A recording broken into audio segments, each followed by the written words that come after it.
Hi,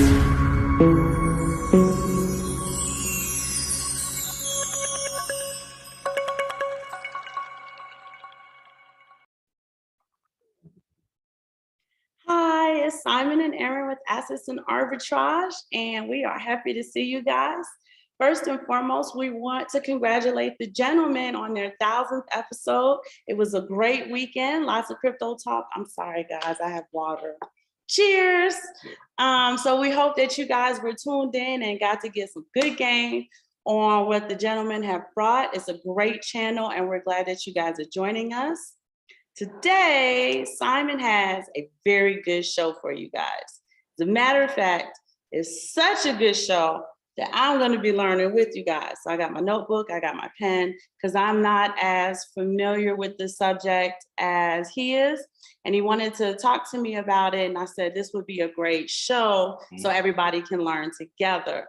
So you want to tell them a bit about what we're going to be learning about today? Yeah, definitely. First and foremost, I do want to jump on what you said. Congratulations to the gentleman of crypto, 1000th episode, longest running crypto show in the world. So, you know, we got much respect. Big up King Bless and Bitcoin Zay. So yeah, we wanted to big up that. Today, you know, we're gonna do a little something different. I've gotten some emails and some feedback, so they want you to do some technicals. So today we're gonna do a little bit of technicals. I'm not big on just sitting around doing daily technicals, weekly or monthly, but we're gonna talk about a technical indicator that I actually like to use, and it's called S.O.P.R. So it's an acronym. S.O.P.R. So it is spent output profit ratio is what it is. I'm sorry. And I became familiar with this from a young man. His name is Will Clemente. He's a really good macro economist. I seen him on what's it, Pomp? Yeah, he's on Pomp. So he comes on Pomp show. You know, I think weekly, and he's the one who put me on to this, and it's something that I started looking at, like, well, let me see what's up with the S.O.P.R. So what we're going to do, we're going to go over what S.O.P.R is, definition, how it's used, and stuff like that. So we're going to go down here. We're going to try to share our screen. So yeah, she's going to get us ready to share our screen, and we're going to read. We're just going to take it straight out the book. I'm going to make it bigger for you guys. There we go. So S.O.P.R, which is the acronym spent output profit ratio, right? So the S.O.P.R, or the spent output profit ratio, is an indicator that provides insight into the macro market sentiment, profitability, and losses taken over a particular time frame. It reflects the degree of realized profit for all coins moved on chain. So just to stop right there, this is a on-chain metric, right? And we get this from Glassnode. You can check out glassnode.com, but there's other places you can find this metric or indicator. So the S.O.P.R indicator can be considered within the few framework, right? So what we're going to do is we're going to go over we're going to get to this chart, but S.O.P.R values. So the S.O.P.R value greater than 1 implies that coins moved on that day or on average are selling at a profit. Price sold is greater than the price paid. So what we're saying is 1 is the baseline. So when you look at this, and we're going to go down and look at this S.O.P.R chart, when you see 1, that's the baseline. Anything below 1 is a loss. Anything above 1 is a gain. So S.O.P.R values less than 1 implies that coins moved that day on average are selling at a loss. S.O.P.R value of exactly 1 implies that the coins moved that day on average are break even. So 1 is the break even point. And then you have the S.O.P.R trending higher implies profits are being realized with potential for previously illiquid supply being returned to liquid circulation. And then the S.O.P.R trending low implies losses are being realized and profitable coins are not being spent. And this is just a great, what I found a great tool to come check out when you see some kind of movement in the price of Bitcoin, some kind of what I would say volatile movement. You want to check out the spend output profit ratio and see where what coins are being moved. And we're going to get into the coins of, the younger coins, older coins. We're going to get into that. But this is just a great tool to use if you're going to be, I'm a long-term holder of Bitcoin, right? So we're not really trading, but we talk to a lot of people who trade. And so this is a great tool if you're going to be trading and, profiting, from your trades. Okay. Anything you want to say? No, I just, I find it interesting. I know we mentioned Will Clemente, but you guys, Will Clemente is like 20 years old, maybe 21 years old. And he's a great, like Simon said, macroeconomic analyst. Yeah. Yeah. On Pompliano's show. So you guys should really check him out. And I mean, he does all of this like, it's like playing Call of Duty for him. It's just so effortless. So I think it's a great indicator to just kind of see some of the movement. And it's another way, I think, to kind of keep your finger on the pulse of Bitcoin or whatever your favorite coin is. It sounds like it's any coin, right? You can use S.O.P.R on some of the major coins. Okay. And exactly what you just said, we're about to go into it. Okay. So this is it. How is it measured? So S.O.P.R is calculated by dividing the realized value of spent output in USD. So this is going to be in US dollars by the value of the creation of the original UTXO, right? So if we're going to talk about that, we're going to bring up, if people aren't familiar with UTXO, we're going to talk about what it is real quick. UTXO model as defined by Investopedia. So UTXO is an acronym as well. It is an unspent transaction output. UTXO is the technical term for the amount of digital currency that remains after a cryptocurrency transaction. Okay. You can think of it as the change you receive after buying an item, but it is not a lower denomination of the currency. It is the transaction output of the database generated by the network to allow for non-exact change transactions. Nice. Okay, so that's what UTXO is. So no big deal here. We just wanted to clarify that. So here's S.O.P.R. So this is the what is it? Yep, here it is. This is it. So you have S.O.P.R equals value times price spent USD of all spent outputs divided by value times price created of USD of all spent outputs. So that is the formula that you could use if you wanted to kind of calculate your own S.O.P.R. Like she said, mostly when you go over the glass node, it's going to be Bitcoin and Ethereum. But if you wanted to do it for any other coins, this is the calculation you would use. Now, keep in mind, guys, this is very technical, right? So it is not for the faint of heart, but I like the UTXO model because it's like we talked about, it's a more efficient way. Yeah. Right? Without the change, it's like the exact. And then there's no like breaking of anything or anything like that. We just boom, boom, done. So I do like that. Efficiency. Efficiency. That's what we like. So we're going to get, so right here, if you go over, this is Glassnode Academy. They have a lot of great information, a lot of great videos, tutorials. So right here, we have a tutorial. It's about, let's say about 7 minutes long. And it's talking about spent output profit ratio, or S.O.P.R, what we're speaking on. So that's something you guys can go check out. It's a really good video. Gives a really great breakdown on what S.O.P.R is.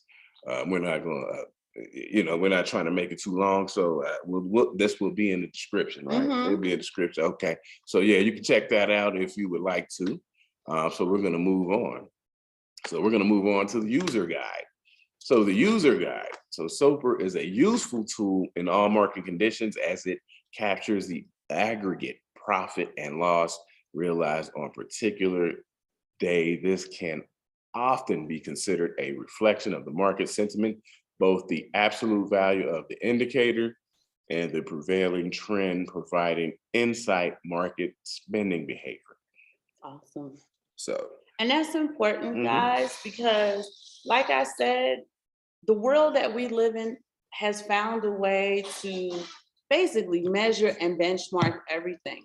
And that's how wealth is really transferred. You have people who sit, and I know it's technical, it sounds boring, it sounds like it's a lot of math that you just don't feel like doing, but people are sitting here and watching it. It says that it's a way to just get some insight on the market mhm, sentiment, just to see how things are moving, whether times are great, like last year, yeah, or times are not so great, like this year. But it helps you to be a lot more strategic in what you're doing.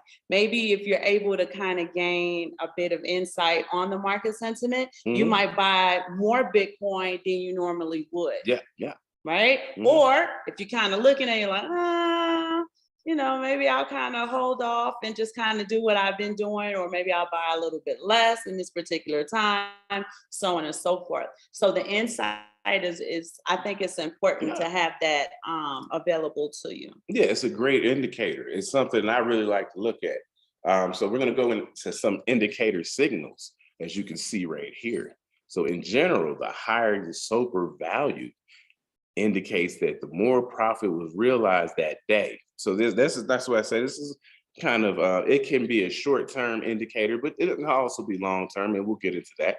But the profit was realized that day. Successive peaks of high S.O.P.R, which is creating an indicator uptrend, suggests continual distribution, usually during a bullish price rally.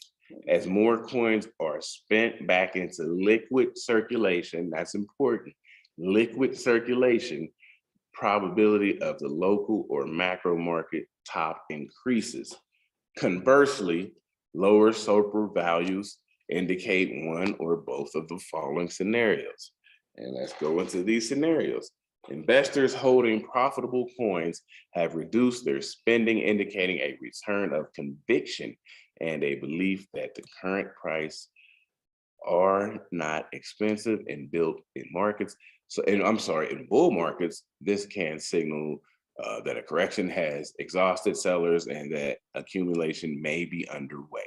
So Right. So that's an indicator right there where you're saying, oh, okay, people are hodling. mhm. They're holding, they're buying in the price and they're holding. But like it said, conversely, investors holding coins at a loss Mm. are spending their coins. And when the proportion of the realized losses exceed realized profit, S.O.P.R will fall below one. Remember, one was the baseline. When we look at the chart, we're going to go down and look at the chart. You'll see where one is the baseline. This is generally indicative of panic selling. What you like to call them, lettuce hands, paper hands, all this stuff. Panic selling, capitulation, or bearish market conditions. Okay. So that's what you have in these indicators, signals of S.O.P.R. And one is the baseline. So when we look at the chart, you will see one is the baseline, and you'll see, above and below. Okay. Nope. I'm gonna Okay. follow along. Okay. So here we go. So we're going to talk about an example, and we're going to talk about bull market rallies. So as prices rally in bull market, a larger proportion of the coin supply will be in profit. So basically, you understand what that says. It Mhm. just means, if the price runs back up to 60, Mhm. pretty much everybody's coins and their proportion of coins are in profit, right? And so additionally, as the bull market carries on, the magnitude of the profit held by long-term holders will grow, Mhm. right? So if you, I don't know what your cost basis is. I'm just saying, because where the price is right now, if your cost basis is 20,000 and it runs to 60, right? Mhm. So you're in that zone right there, where the long-term holders value has grown. Mhm. As this volume of realized profit grows, so too Oh, okay. I'm sorry. As the volume of the unrealized profit, I said that wrong. Mhm. Thank you for that. Unrealized profit grows, so too does the incentive for investors to sell and realize gains, realizing previously illiquid supply back into liquid circulation. So Mhm. said a lot just to say people are taking profits, right? People Mhm. taking profits. You bought it at 18,000, it run back up to 50, you're taking profits. You're taking it, you're putting it back into liquid circulation. Mhm. Okay. So you want to say anything about that? No, I was Because I just mean, sometimes you gotta laughing. take profits. Yeah. Sometimes, I mean, I know we want to hodl forever, but sometimes you gotta take profits. And it's good to take profits. I know for Simon, when Simon takes profits, he likes to reinvest that money in a few other things. You guys know that we're big precious metal enthusiasts, Mhm. if I may use that word. So he likes to get more silver. But this time, typically when he takes profits, he will purchase more.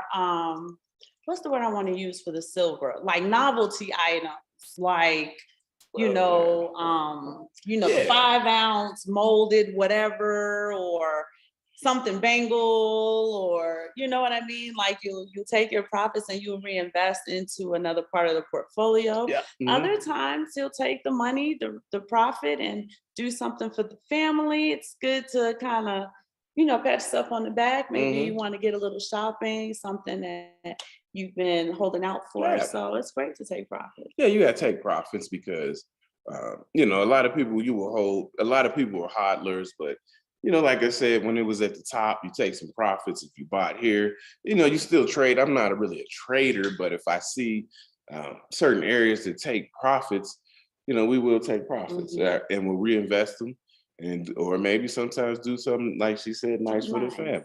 Another thing I think too is when you take profits, it is it's a way to just kind of be grateful and relieved that you were able to store your time, Hmm. and that it maintained its purchase. It strengthened its purchasing power, Yes, which is indeed. very difficult to do in the current economy, especially within the last 10 to 15 years, which is very difficult to do. So to me, a lot of times taking a profit is a signal that we made a good decision over a protracted period and was able to really kind of reap the benefit of that. Right. And so, yeah, that's a great point. Shout out to Jeff Brown, who I quoted. Yeah. And so we're gonna go over some of this still technical stuff. Mhm, It's kind of boring, but we just got to get into it. It's part of the game. mhm. A typical sequence of SOPR intertate. I'm sorry, I'm sorry. Interpretation during bull market rallies is as follows. So you're going to have a SOPR A. And so we're going to see these letters on the chart. So A is a reset. Following a price correction where sentiment is low, smart money accumulation step into buy the dip and demand begins to exceed supply, Mhm, which is very important because that's what you hear a lot in the community. Buy the dip. mhm. What is it? BTFD? Is that the acronym? I don't know So, about that. okay, that's the acronym. You see it, BTFD. So SOPR is low, near or below 1. When we get to this chart, you'll see 1 as the main line, indicating profitable coins are dormant, Mhm. which is important. And most spending was by panic sellers or, lettuce hands, paper hands, whoever you want to call them. So that's A. So when you see A on this chart, this is what it will be. B is distribution into strength. So as price rallies higher, the incentive for profitable coins, which are the coins that have been bought at below the one line, incentive for profitable coins to release gains increases, leading to distribution. SOPR increases often into successive peaks as more and more supply is spent back into circulation at high profit margins. So, what that is again saying, people are taking profit. People are taking profit, and that happens. that happens. So you'll see that on the chart. And then you have C, which is a local macro top established. So eventually, new distributed supply overwhelms incoming demand and a local or a macro market top is established. So they're saying the top, the high. And S.O.P.R is usually high, indicating large volumes of profit were realized. So, just unrealized, realized profit just means, if you bought Bitcoin at 10,000 and it's 20,000, you had 100% profit.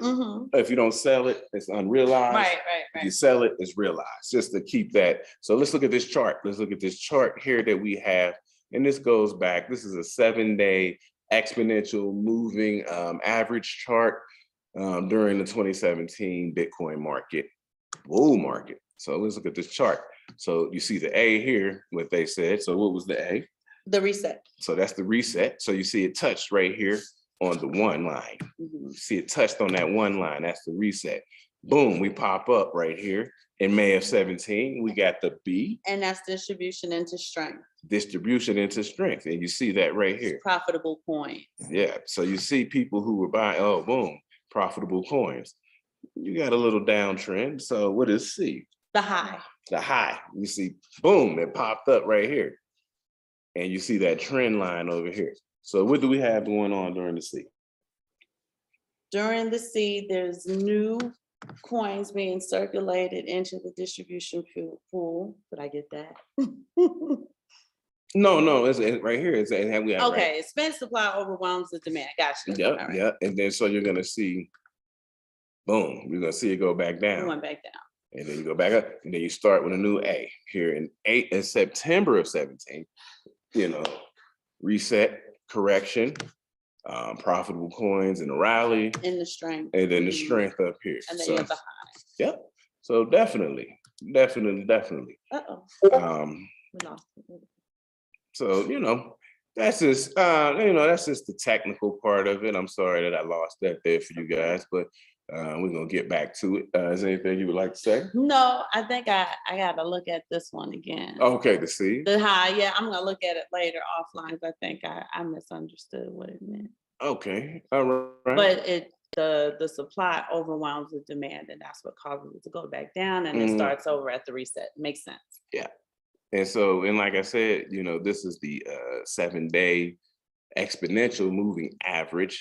So where you can see the local macro tops, you see the corrections, you see, so this is just it's a good tool to go check out. We really like S.O.P.R. Like I said, Will Clemente, he breaks it down great. You check him out on Twitter. We're going to talk about a few more things. We're going to talk about a bull market reversal.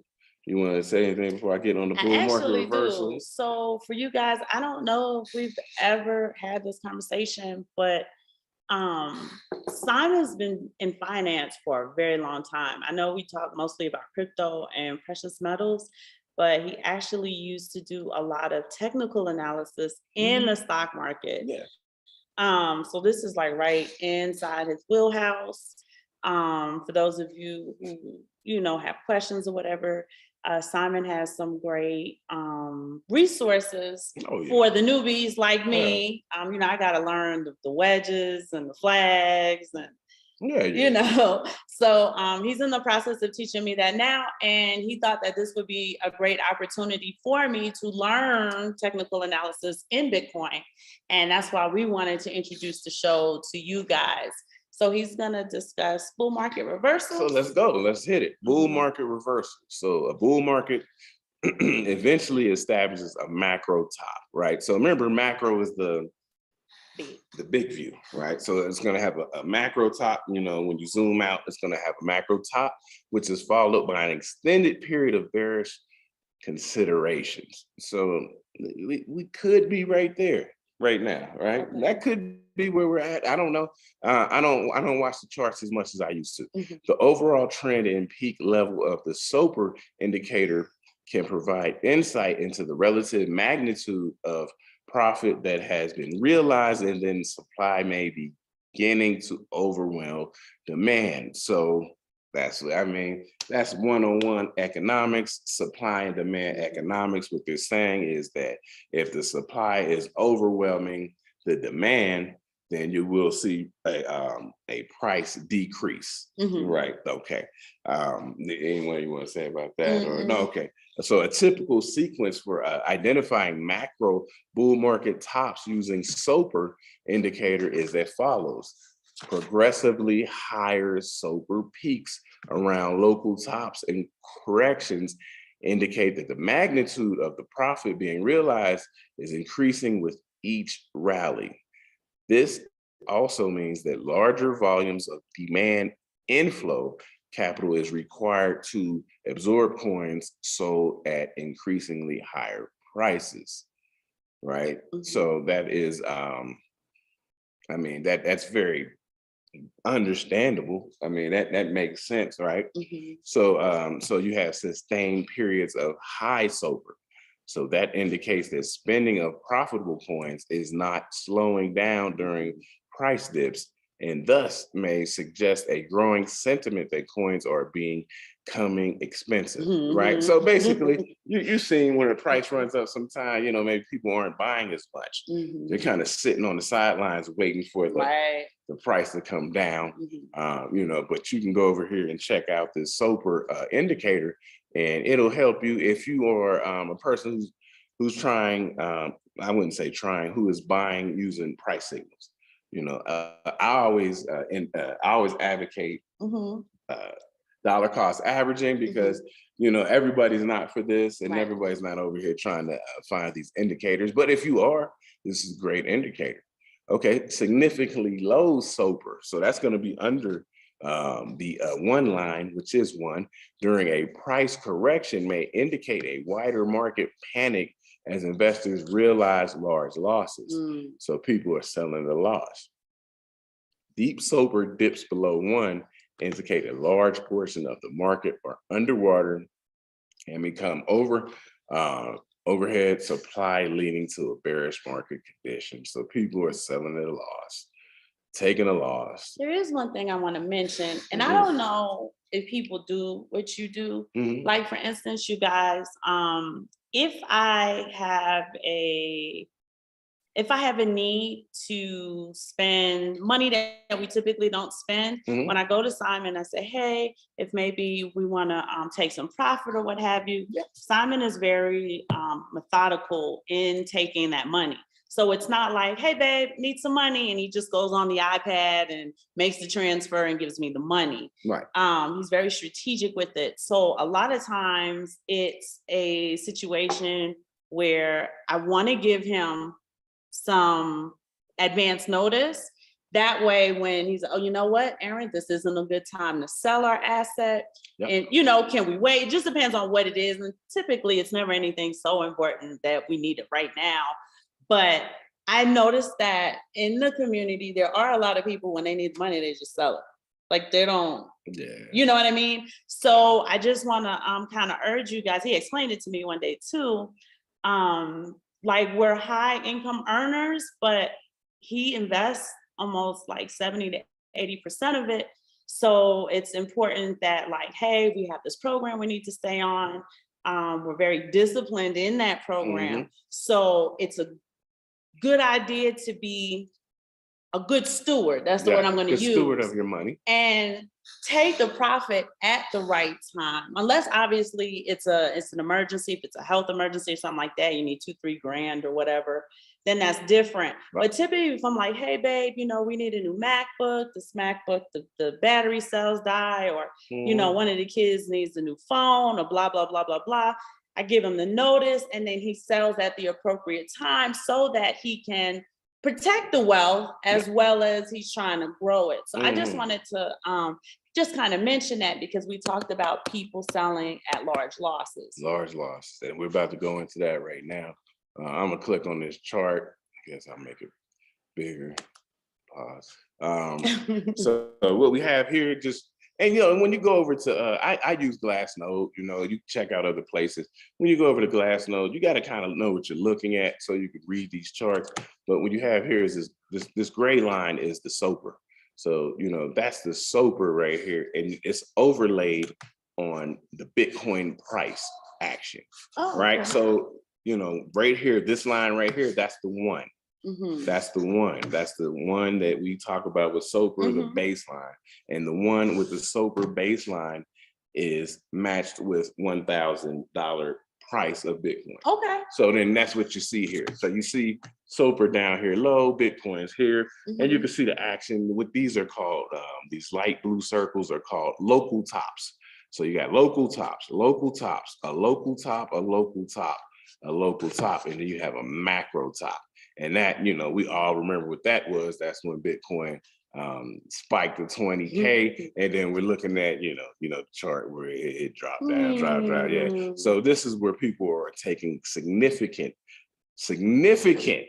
realized losses. Yeah. People are just selling because it's dropping way down here. And then, it goes back up. But the SOPR was still high, even though the price was low. Okay. So, yeah, I don't know. I mean, higher prices, more profit incentives, increased distribution equals increased liquid supply. So, I mean, it is, it's very technical, 7 day. Yeah, 7 days. So. You want to get off the chart? Oh yeah, I'm sorry. I'll be happy to get out of here. Yeah.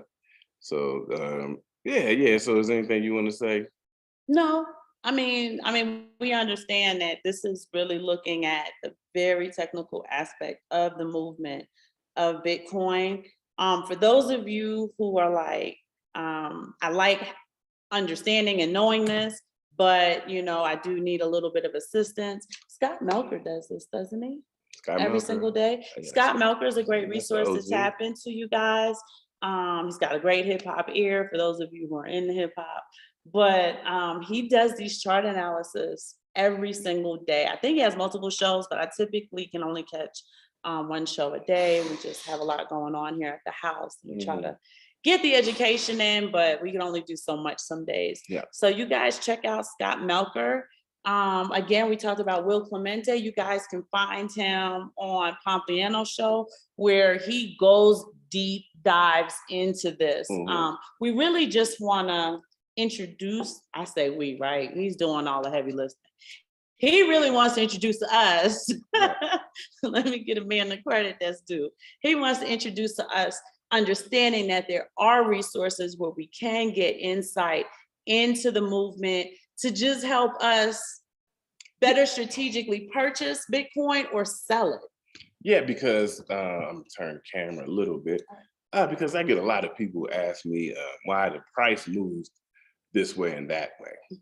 And, it's hard to explain to people, why it moved, but this is a great place to come and see why there is this price movement. And you can overlay these charts, and it's that's what we use. I mean, we're long-term holders. I'm not really looking at the price movement, we kind of set it and forget it. And whatever the price is, the price is. But, there's a lot of people who are concerned about, the day-to-day price movement. So S.O.P.R is a great thing to use to understand the day-to-day price movement. Why did it drop? Why did it go up? What's going on? And we're going to get into some of the, and this is on-chain analysis is what it's called. On-chain analysis. Or Glassnode is a great place to go. You check it out. There's other places, but we use Glassnode. So now we want to talk about the bearish markets. Do you want to say anything before the bearish markets? Y'all already know what that is. Okay, so in bearish markets, the S.O.P.R generally adheres to the same logic as bull markets, which is kind of that's interesting because it could throw you off. However, in reverse, during bearish markets, general interest and demand for the asset wanes over time.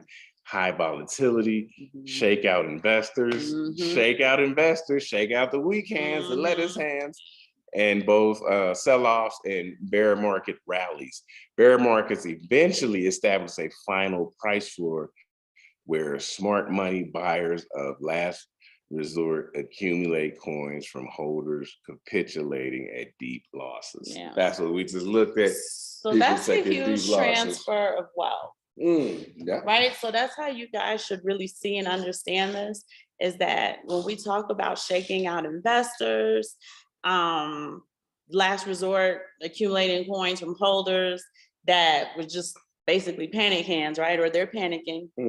Um, understand that that is the transfer of wealth, right? That wealth is going from one side to the other.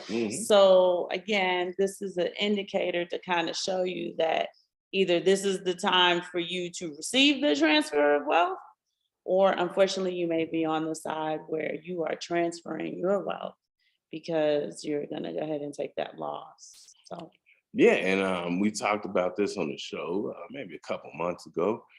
This is the thing about high time preference versus low time preference. So remember, low time preference is the long game. So in the long game, you have people who will shake you out of your position because they have a low time preference or a long view as far as their investing. And people who have a high time preference and they're trying to make a buck here and there, you get shook out of your position. I like how you frame that, that you've gotten shaken out of your position. You know, Simon uses a lot of sports reference when he talks to me. When he met his wife, she didn't know anything about sports. Now I know way too much. But just the term shaking you out of your position, playing a game of chess, and you start to panic a little, you're being shaken out of whatever position you're in of leverage on the board, right? If you have a goal and you're trying to achieve something, understand the frame of reference. You're being shaken out of the position that you are trying to establish. So when we do not just technical analysis, but when we have these discussions, because even if we're not talking about Bitcoin, a lot of times our discussions are very technical, right? We're telling you to move from one place to the other. We're talking to you about which currency is stronger than the other and where the arbitrage can be found. Just understand that you're trying to establish a very specific position. And you want to have the forethought to do your best to not get shaken out of your position. I mean, I really like that. Yeah. I'm copyrighted for it. Yeah. Try to trademark that. I hear y'all say it, I know where it came from. You guys already know, man, about shook ones. So that's what's happening, man. You gotta have some diamond hands, as they say in the community, diamond hands and not paper hands. Right. So we're gonna talk about some of the positions on this chart. We're gonna go through A, B, C, and D, and we'll go look at this chart. So A is a macro top, right? So we talked about macro. So that's the big view. Macro market top is established as its distributed supply eventually overwhelms demand. We just talked about that. Both long and short-term investors have distributed expensive coins at high realized profits, leading to high S.O.P.R values. So basically people buying at the top. Keep it simple, people buying at 50, 60,000 is what we would say now. So now you'll have local capitulation. So this will be B, and we'll have this annotated. What do we say? Annotated. Yeah, annotated on the chart, right? So with the prevailing price trending lower, which we've been dealing with, investors who are underwater capitulate and sell their coins at a loss during local lows. This leads to very low S.O.P.R, S.O.P.R, and values generally less than 1, right? So 1 is that baseline. We always say that when you look at this S.O.P.R chart, 1 is the baseline, and you get values lower than 1. You like they said, you're talking about people who are underwater, as they say. These local capitulations also present opportunities for counter trend traders to go long for bear market rallies. So, we keep it simple. We're supposed to buy low, sell high, but far too often, people buy high and sell low. So we see that far too often. So return to profitability, this is C. We're going to get. But before you go there, notice in the bad news, there was the term opportunity. And I think we mentioned in another show that it wasn't disaster. I have to think of the word now. But it was something along the lines of this gentleman realized that the word for, I want to say it was disaster, Okay. in Chinese actually had opportunity and preparation in the caricature of the Yep. word. Mhm. So just know that where it's a disaster for one party, the counter trend trader finds an opportunity, right? Because like you said, they're buying high and selling low, and then the person's like, oh, go ahead and buy that.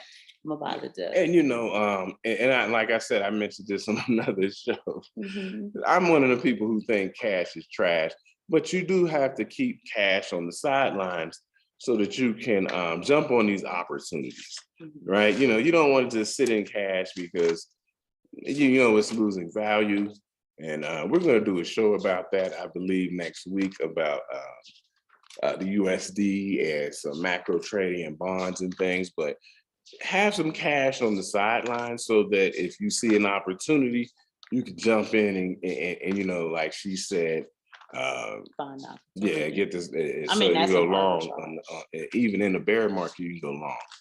Okay, so C, and this is like I said, you're going to see these ledgers on the chart, Mhm. return to profitability. So when the price rallies in a bear market, counter trend traders or long-term holders from the previous bull cycle return to profitability, right? So these are all the coins that are profitable.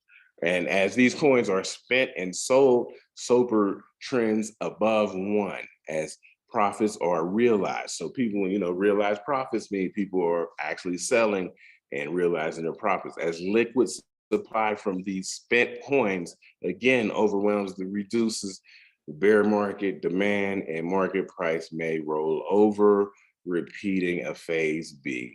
So you guys understand. You know what the bear market is, man. It's hard to get down in the bear market, but we here. We're here for that. You want to say No, that? but like again, in a bear market, there is opportunity. Yep. So I think that's the part that we have to, because the panic comes in the dread Mhm. of it, right? The panic comes in the fear of it, in the uncertainty of it, in the doubt of it. But when your knowledge is strong, Mhm. and like you said, you're prepared. I have cash on the sidelines where I can buy more. Yep. Right? I know people say cash is trash, but I think several occasions I've said on this show that everything has utility. Yeah. Right? So cash may be trash, but it has a utility, and you want to kind of stay ready so that you don't have to get ready. Mhm. Right? And in a bearish market, if you have all of your ducks in a row, if you're being strategic, if you're very methodical in the goals you are trying to establish, that bear market can, in the long run, right? Maybe not in the short run, but in the long run can actually be very beneficial to you. There's opportunity in it. Yes, indeed. So we'll go to D and then we'll get on to this chart. So sustained capitulation. So as the bear market reaches final capitulation, the maximum cross section of coin holders are at a net loss. So let's stop there. So the maximum cross section of coin holders at a net loss. So, and S.O.P.R may persist below one for an extended period of time. So remember, one is that baseline. We'll always keep saying that. This reflects at a time where remaining profitable coins from the previous cycle are dormant and smart money begin accumulating and coins begin to move from a liquid to a relatively illiquid state, eventually creating a bullish supply squeeze. Start from right here and read that again for the people in the back. Okay, smart money begin to accumulate or accumulation, and coins begin to move from liquid to relatively illiquid state, eventually creating a bullish supply squeeze. So I'm just going to say what that means. We're not going to go into a whole bunch, but when people are taking their coins off the exchanges, and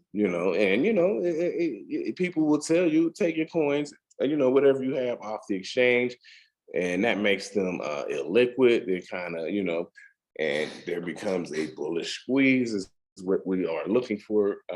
Hopefully upcoming, looking for a bullish squeeze. So look at this chart. So this is from 18 to 19.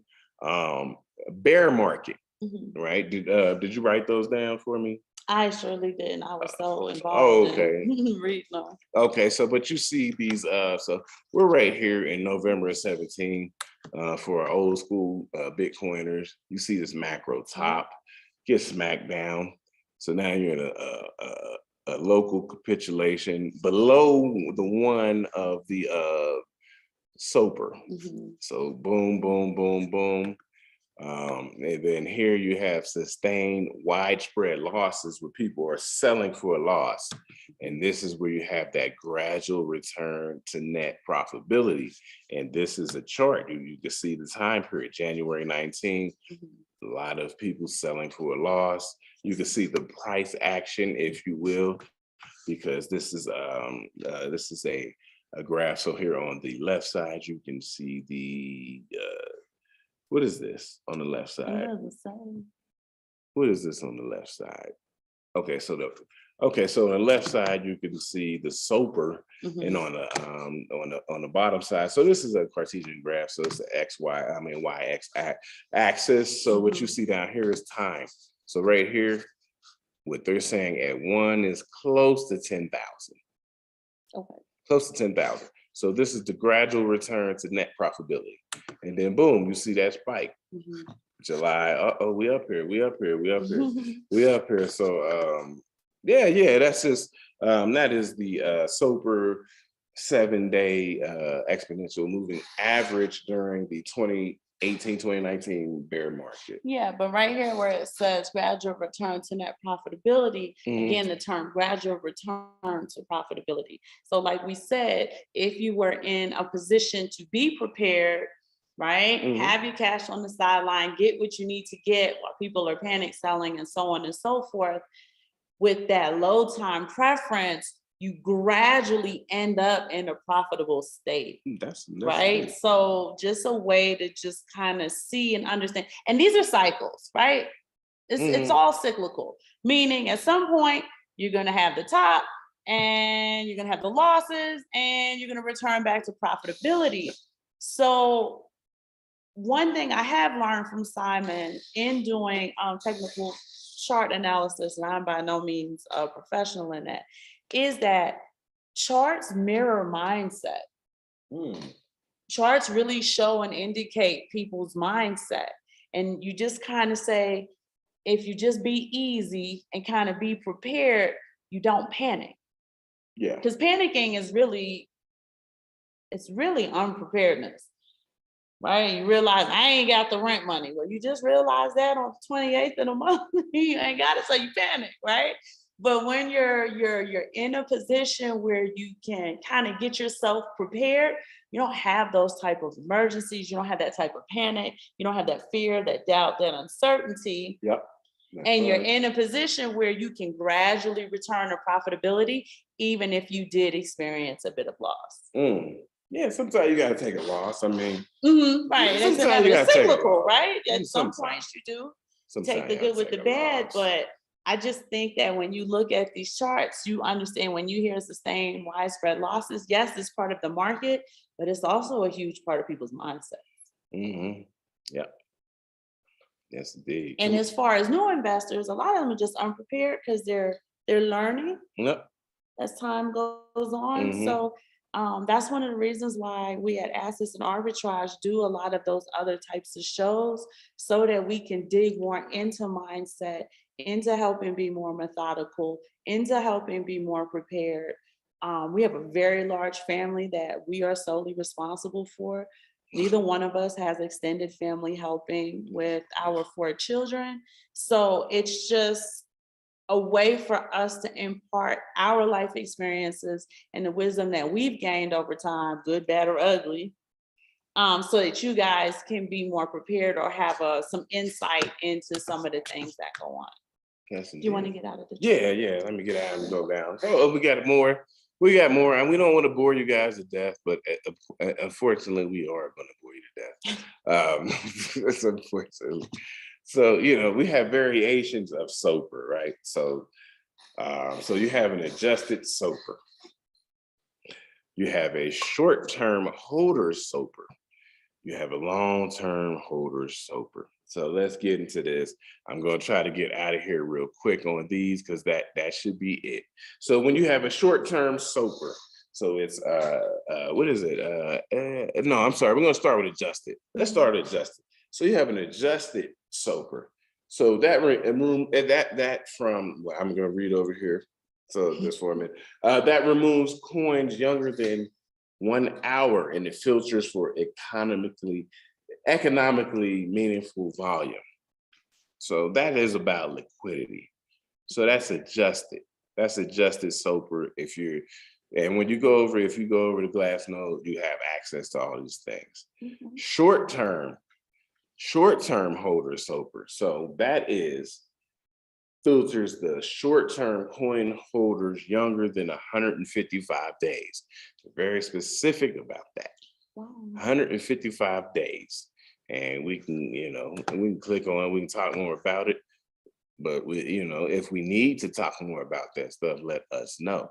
And then you have the long-term holder SOPR. And that takes into account only spent outputs older than 155 days. It serves as an indicator to assess the behavior of long-term investors. So that's why you come on here to this for this indicator, because you can see who's buying and who's selling. If you're seeing long-term investors selling, that might give you like, oh, okay. If you see short-term people buying and selling, these are traders. Like I said, in the adjusted SOPR, it filters out all the UTXOs with a lifespan of less than an hour. Mhm. So and I'm gonna go back one more time, UTXO, all right? Just so we remember, it's a transaction, right? What is it? An unspent transaction output. And these are talking about within an hour. So, that's what that is, man. We got these charts. I think that's the last chart. You got your long-term holders, like we said, that's 155 days and more. And those are when you go to SOPR, when you start looking at who's selling, you have the ability to see who's selling and what time frame. So somebody who's holding over 155 days, you can see that seller. Somebody less than 155 days, you can see that seller. Somebody less than an hour, you can see that seller. Right, and you get some good insights, very comprehensive. But I would say this, right? I think it's Grizz who says, I want to put my pennies where they put their dollars. Yep. When you're looking at the behavior of long-term holders, Mhm. long-term holders are long-term holders because they have the capital in order to be patient, in Mhm. order to get those gradual returns, or sometimes just to protect their wealth. Mhm. So I would especially pay attention to the behavior of long-term holders. I would try to establish goals in order to become a long-term holder. Simon and I have been doing this for a long, long time, and thank God we are blessed enough to be long-term holders. It's a lot of work, it's a lot of discipline, it is a lot of sacrifice. So let me make that very clear. And if you can put yourself in the position to be a long-term holder, when you're assessing other long-term holders, that's basically putting your money where they're putting their dollars. And you do want to look at what the short-term holders are doing, or the ones less than is an hour, because you can see the mindset and the panic that ensues when the market makes fluctuations or gets a bit volatile. Yeah, and we can stop sharing the screen, I guess, everybody. Okay. You got this, man. It's Glassnode. There's an academy over there. You get a lot of information, good game. We could do a show about Glassnode. It's a lot of other indicators. It's just one we like to do. What is it? Spend output profit ratio. SO.P.R. Check out Will Clemente. He drops good game on that. And this is just an indicator we use. People said because I don't trade anymore. I'm not on there every day, but it is something I go look at, because when you see the price movement and you're like, oh, well, let me go see what's going on with the with the coins, and then you can see, oh, it's the older coins or it's newer coins being moved around. coins being taken off the exchange. And so it's just a good way to understand the price movement, right? Because this is very technical stuff, and a lot of people jump in a lot of newbies jump in, and they just hype about Bitcoin, but they don't understand the price movement. And then people will say, why did the price go down or go up? And I say, you got to check out the S.O.P.R. I'm big on the S.O.P.R. I would say too that what a time we live in where you have access to all of these resources and everyone has an opportunity to gain wealth. I mean, just imagine trying to be involved in just the stock market back in the early 1900s or just in the 1980s, right? Not even the early 1900s, just, in the 1980s where you had to, you had newspapers and you really had to dig and find, and the people who were in the know were in the know, and everybody, like the layman, I would like to say, were locked out of those resources. There's tons and tons of resources, there's tons and tons of YouTubers who study and who do this on a daily basis. We gave you guys some resources to tap into. Oh yeah. Like I said, Scott Melker is really good. He does not just Bitcoin, but he does a few other. I think he's big in Ethereum, and I don't know, there's some other coins. It may not be your coin, but check him out anyway so that you can follow along. He can do it in his sleep. We talked about Will Clemente, young kid, bright future. I think that he's a great resource to tap into. Pomp has a great show for those of you who are familiar with Pomp. And I'm going to throw one more person in, and I know that her content is very technical. She gives you a lot of macro, micro information. Well, but she's a macro economic. But she's like the OG, triple OG of it, right? And I remember the first time, her name is Lynn Alden. I'm going to try to have all of these resources to their pages available to you guys. But I remember the first time Simon introduced me to her content, like 7 minutes in, I clicked off, and he comes back downstairs and he's like, that's an hour-and-a-half show. Like, you're not finished watching it. I said, I didn't know what she was talking about, Simon. He said, I want you to watch the show whether you know what she's talking about or not. And I sat and I watched the hour-and-a-half show. I had to watch it 2 or 3 times just so I can pick up stuff. I had to make notes on things I needed to look into to understand where she was further going. But having a more comprehensive, right? We're not asking you to be complete experts in any of this stuff, but having as much information as you can possibly stand helps you to make better decisions over a significant period of time, which will at some point result in profit.